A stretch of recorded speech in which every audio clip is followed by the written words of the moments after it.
Hi friends, ఈరోజు నేను పల్లి శనగపప్పు బెల్లం ఉండలు చేస్తున్నాను. ఇవి పిల్లలకి పెద్దలకి చాలా బాగా నచ్చుతాయి, చాలా ఇష్టంగా కూడా తింటారు.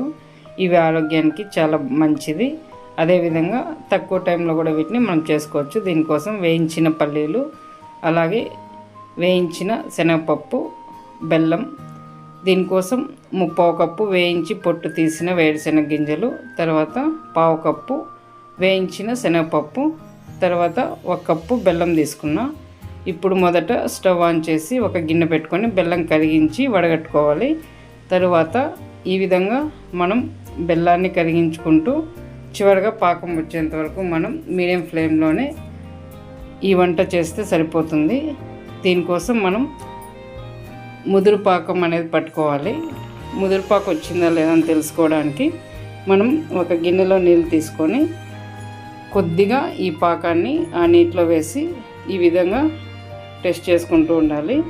చూస్తున్నారు కదా, ఈ పాకం అనేది ముద్దగా వచ్చి గట్టిగా సౌండ్ వస్తుంది. ఇలాంటప్పుడు మనకి పాకం వచ్చిందని తెలుస్తుంది. ఇప్పుడు స్టవ్ ఆఫ్ చేసి ఈ పాకాన్ని మనం ఆల్రెడీ గింజలు పెట్టుకున్న ప్లేట్లో వేసుకొని ఈ పాకం మొత్తం వేరుశెనగ గింజలకి శనగపప్పుకి మొత్తం కలిసేలాగా ఈ విధంగా బాగా కలుపుకుంటూ ఉండలు చేసుకోవాలి. ఇది చాలా వేడిగా ఉంటుంది కాబట్టి మనం వేరొక గిన్నెలో నీరు తీసుకొని చేయి తడుపుకుంటూ ఈ విధంగా మనకు కావాల్సిన సైజులో చిన్న చిన్న ఉండలు చేసుకుంటే మనకి ఎంతో రుచికరమైన ఈ పల్లి ఉండలు అనేవి రెడీ అయిపోతాయి.